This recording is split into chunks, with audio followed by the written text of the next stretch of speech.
Hi class, welcome back. We're now in chapter 6. And in chapter 6, we're primarily going to be talking about African American music and its sound here during the 1960s. And I'm going to focus on two specific recording studios that have labels and also a label out of New York.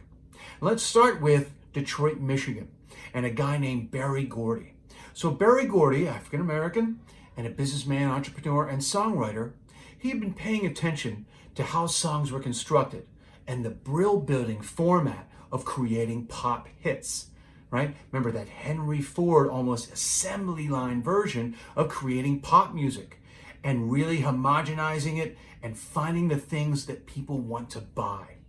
Now, he wanted to do the same thing that the Brill building was doing, but do it with black artists. And kind of his motto was, but the design was black artists for white audiences, right? So he wanted to make sure he modified his songwriting, perfected it, and the imagery of his artists. In-house at Motown Records, meaning Motortown, remember Detroit is famous for making automobiles. It's the center of automobile manufacturing. Now, out there, what he wanted to do when he brought artists in, he had all sorts of staff to deal with it.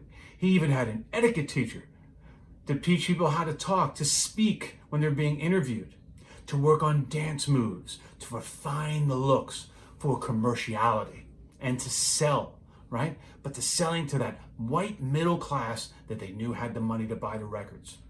Now, he used to have a unique thing with the songwriters there after they would have a sessions, a long day in Studio A, and it was the dollar question.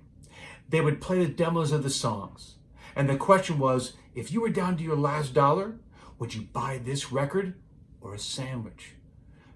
And if it didn't pass and it went to a sandwich, they'd redo the song again. And those are the songs they chose to focus on. Now, Berry Gordy really knew how to design this. Now we go over to Memphis, Tennessee. Remember what Memphis is the home of? Rock and roll, right? That's where Sam Phillips' Sun Records and all those famous recordings from Elvis come from in the beginning. Now, there's a brother and sister team there, right? So you have Estelle Axton and Jim Stewart. Now together, they put the name Stax, S-T-A-X. Now, Jim worked at a bank and he had been a fiddler for country music. But Estelle, she was astute with really paying attention to what types and things in music that people wanted. But they wanted to keep that gritty soul. That's what they became known for. So, in a very watered down version, Stax wanted to have black music for black people. Motown, different demographic. Now, something that's also unique about both of those studios and their record labels is that they both had a house band. They made all of those records. Up in Motortown in Detroit, in Studio A, these guys were known as the Funk Brothers. And they were a collection of white and black musicians. And the same thing down in Memphis at Stax. They're called Booker T and the MGs. And these two bands played backing on all of those famous records, right? It's amazing. There's a couple documentaries about both of them. Standing in the Shadows of Motown is a great one, which I'd recommend if you can go watch, about the Funk Brothers, right? So the integration in these studios and the musicians, we had non-segregated studio bands long before society was. So in a way, music has always been ahead of the social curve. Now, the other additive to that is Atlantic Records. So Ahmet Ertegun and his brother, and later a guy named Jerry Wexler, they find all kinds of unique artists. And they're the springboard for artists like Ray Charles, right? And Aretha Franklin. Now, Aretha Franklin, she was on Columbia Records before this, making really sort of smooth and string-oriented productions. An amazing singer. They didn't know what to do with her. So what did they wind up doing? Atlantic Records, which also was feeding a bunch of recordings to Stax. There was one other place down in Muscle Shoals, Alabama. And the recording studio down in Muscle Shoals, Alabama, had a band called the Swampers. So they sent Aretha down there because they knew they'd put that grit on the records.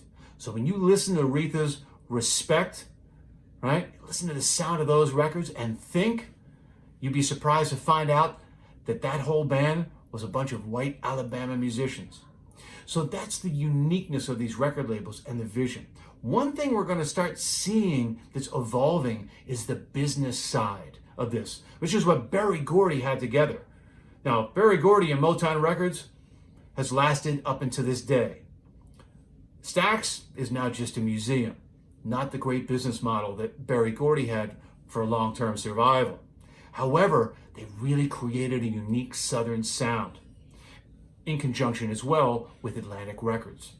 Now, I want you to think about and see this idea of demographics. And that's something Berry Gordy really paid attention to, is who are you selling it for? Here, it's still more of putting artists out. We've kind of got a sound, and I think they'll buy it. By the time we get to the 1970s, a larger and more acute business model comes into play. Because remember, music is art, of course. We love it. We love music. But inevitably, it's still a business. And that's what we're really starting to see evolve as well. All right? Enjoy, and I'll see you guys in the next chapter.